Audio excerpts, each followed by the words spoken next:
चलिए दोस्तों, आज हम जानते हैं कि वियोजन अभिक्रिया क्या होती है, क्योंकि मैंने पिछली वाली वीडियो में बता दिया था कि संयोजन अभिक्रिया क्या होती है। तो चलिए अब हम जानते हैं कि वियोजन अभिक्रिया क्या होती है।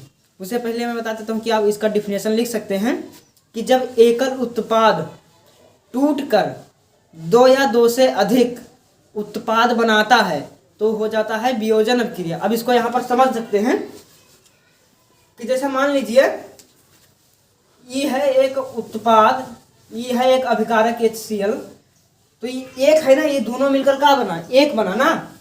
तो जब ये टूटेगा तो किसमें टूटेगा, हाइड्रोजन और क्लोरीन में। तो क्योंकि हाइड्रोजन और क्लोरीन के ही मेल से ही क्या बना था, HCl बना था ना। तो जैसे वो संयोजन अभिक्रिया हो गई। और जैसे संयोजन का मतलब होता है जोड़ना और इसका मतलब होता है तोड़ना। तो जैसे आप समझ सकते हैं कि जोड़ना तोड़ना, ठीक। तो जैसे कोई भी एकल अभिकारक है तो उसको अगर जो हम तोड़ देंगे, दो या दो से अधिक चीज में टूट जाएगा तो क्या हो जाएगा, वियोजन अभिक्रिया ना। इतना समझ में आया ना। तो जैसे आप कुछ भी देख लो, जैसे ये पानी है, पानी को अगर जो हम तोड़ेंगे तो किस में टूटेगा, H2 में प्लस O2 में, ऑक्सीजन में टूटेगा और हाइड्रोजन में टूटेगा। चाहे कुछ भी है, जैसे एक चीज है तो उसको अगर जो हम तोड़ेंगे तो दो या दो से अधिक उत्पाद बनाएं तो हो जाता है वियोजन अभिक्रिया। इतना समझ में आ गया है ना। जिन बच्चों को स्क्रीनशॉट चाहिए वो ले सकते हैं। तो चलिए अब हम आगे बढ़ते हैं।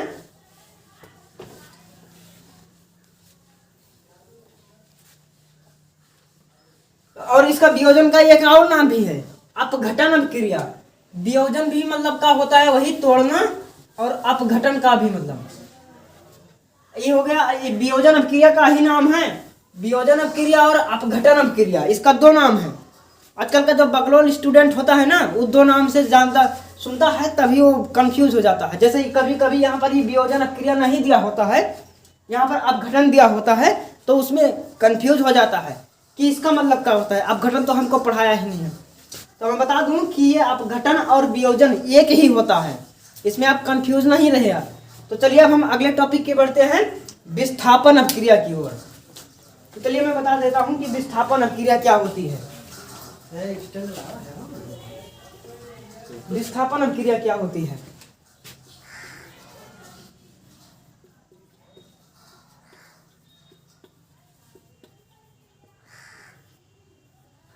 विस्थापन अभिक्रिया इसको कहते हैं डिस्प्लेसमेंट रिएक्शन, ठीक है।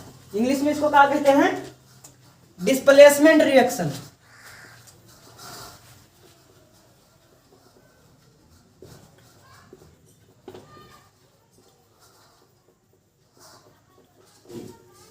ये हो गया डिस्प्लेसमेंट रिएक्शन। तो अभी कैसे होता है कि जब एक पदार्थ से जब दूसरा पदार्थ उसको विस्थापित कर देगा तब हो जाएगा वो विस्थापन अभिक्रिया। तो चलिए हम इसको समझते हैं, कैसे समझते हैं, ये कैसे होगा। तो आप देख लीजिए यहाँ पर, जैसे क्या है, HCl है, और जब इसमें यानी सोडियम को जब मिला दिया जाएगा ना, तो इसमें क्या होगा कि वो हाइड्रोजन को हटा देगा। वो बोलेगा कि हट ससुरा, तुम्हारा यहाँ पर कोई काम नहीं, यहाँ पर हम बैठ जाऊंगा, ठीक है। तो जैसे ये मिला दिया ना, इसमें इनने मिल गया, तो उसने यहाँ पर मिलकर क्या बना दिया, उस Cl के साथ बैठ जाएगा तो वो बना देगा क्या, नमक बना देगा ना। और यहाँ पर नमक बन गया। और अभी जो H है ना, ये हाइड्रोजनवा, तो हाइड्रोजनवा ससुरा अकेला हो जाएगा। तो क्या करेगा, वो गैस बनकर उड़ जाएगा, गैस बनकर ऐसे उड़ जाएगा, वो गैस हो गया ना। तो अब समझ में आ गया ना कि विस्थापन का मतलब क्या होता है। अभी नहीं समझ में आया है ना। तो चलिए अब हम फिर से बता देता हूं। जैसे आप कुछ भी लेंगे, जैसे ये HCl है, अब कुछ भी लेंगे, जैसे H2SO4 ले लिया,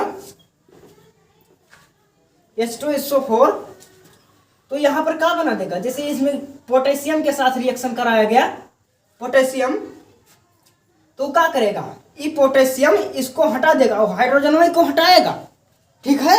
तो वहां पर क्या बना देगा, K2SO4, ये भी ऐसे ही बना देगा ना, K2SO4, ठीक। अभी इतना समझ में आ गया ना, K2SO4 बन गया, और ये प्लस ये H2 है ना, ये हाइड्रोजन, तो ये हाइड्रोजन दूसरा हट जाएगा, यहां से बोल देगा कि हट, तू इसके लायक नहीं है, मैं बैठ जाता हूं।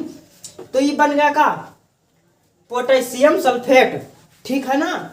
और ये बन गया sodium chloride plus H2 hydrogen. ठीक है ना, अब इतना समझ में आ गया ना। ठीक, और इसका भी एक नाम होता है। ठीक है, इतना समझ में आ गया ना। तो चलिए अब हम आगे बढ़ते हैं।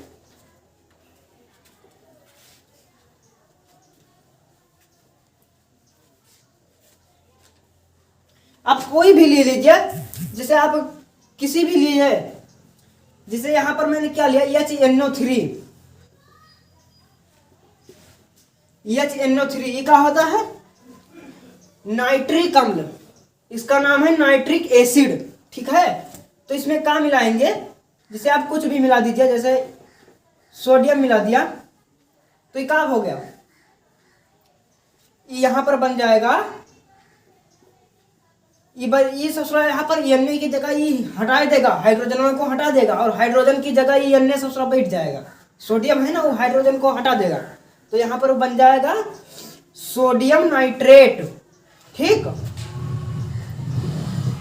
NaNO3। अगर तो ये अकेला है NO3 सिर्फ है तो ये हो जाता है नाइट्रेट। अगर तो ये किसी के साथ जुड़ जाता है, जैसे हाइड्रोजन के साथ जुड़ा, तो ये हो जाएगा का नाइट्रिक एसिड। और जब अगर जो यह के साथ में जुड़ा तो क्या बन जाएगा? Sodium nitrate. ठीक, और ये प्लस ये हाइड्रोजन है ना, तो ये रिलीज होगा। ठीक, अब यहां पर देखो, इसको संतुलित कर देते हैं कुल मिलाकर, तो यहां पर भी हो जाएगा, तो यहां पर भी हो जाएगा। ठीक, अब समझ में आ गया ना, सब कुछ संतुलित हो गया। ठीक, तो चलिए अब इतना समझ में आ गया ना। जिन बच्चों को स्क्रीनशॉट चाहिए वो ले सकते हैं। ठीक, अभी मैं बताऊंगा कि आगे भी अभी इसमें बहुत ज़्यादा कन्फ्यूजन रहता है। अब चलिए अब हम अपनी अगली टॉपिक की तरफ बढ़ते हैं। जिन बच्चों को स्क्रीनशॉट चाहिए वो स्क्रीनशॉट ले सकते हैं। ठीक है ना, इतना समझ में आ गया ना। ठीक है, तो चलिए अब हम अपने अगले टॉपिक की तरफ बढ़ते हैं। ठीक,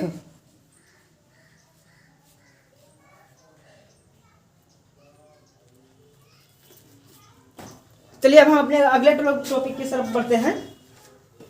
इतना समझ में आ गया ना।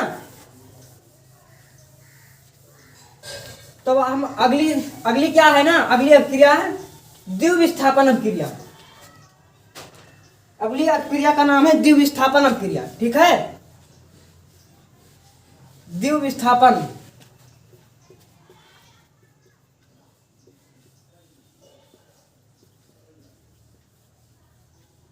इसको कहते हैं डबल डिस्प्लेसमेंट या फिर उभय अवघटन अभिक्रिया। इसका दूसरा भी नाम है उभय अवघटन अभिक्रिया।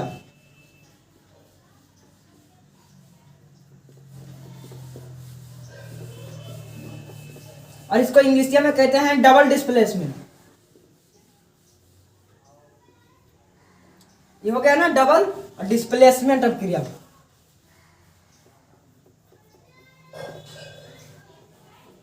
Double displacement reaction.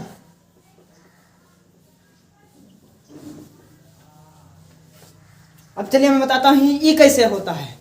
इसमें क्या होता है कि इसमें ये खुद नहीं बदलते हैं, इसमें आयनों का आदान प्रदान होता है।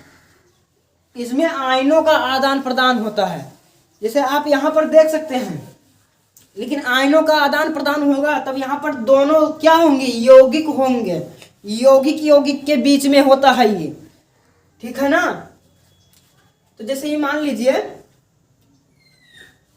Na2SO4। ठीक है ना, और इका है BaCl2। BaCl2।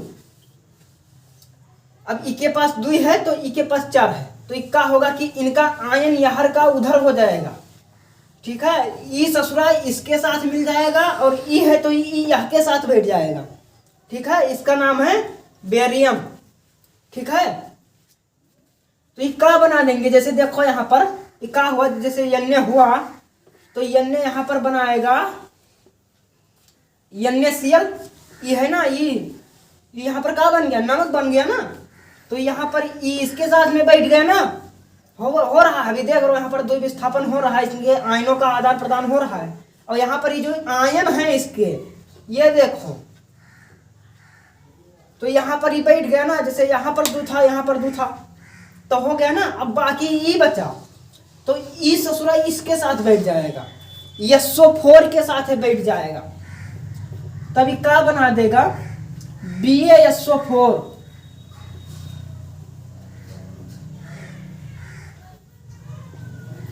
BaSO4 बना देगा। इसका नाम है बेरियम सल्फेट और इसका नाम है बेरियम क्लोराइड, ठीक है ना। और इसका नाम है क्या, सोडियम सल्फेट, ठीक है, समझ गए ना। तो इसकी लिख लेते हैं परिभाषा कि जब दो यौगिकों के बीच उनके आयनों का आदान प्रदान हो तब वो हो जाता है द्विविस्थापन अभिक्रिया, डबल डिस्प्लेसमेंट रिएक्शन, ठीक।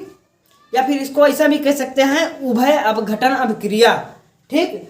इसको दो नामों से जाना जाता है, क्योंकि इसको आप दो नाम लिख लीजिए, क्योंकि आजकल का जो बगलौल स्टूडेंट होता है ना, वो क्या करता है कि इसका ई नाम कभी सुना तो है नहीं, सुने का है नहीं, तो क्या करेगा, यही तो जानता है ना द्विविस्थापन अभिक्रिया। अगर जो द्विविस्थापन अभिक्रिया दे दिया तो अगर जो जानता है तो लिख दिया, अगर जो नहीं जानता है तो उभय अपघटन के नाम से दे दिया, तो उसमें कंफ्यूज हो जाता है, ठीक। तो इसलिए आप इसको जान लीजिए, और ये दोनों एक ही होता है, ठीक। अब आप समझ जाएंगे, ठीक। तो बस आज के लिए इतना काफ़ी है, अब फिर मिलेंगे अगली वीडियो।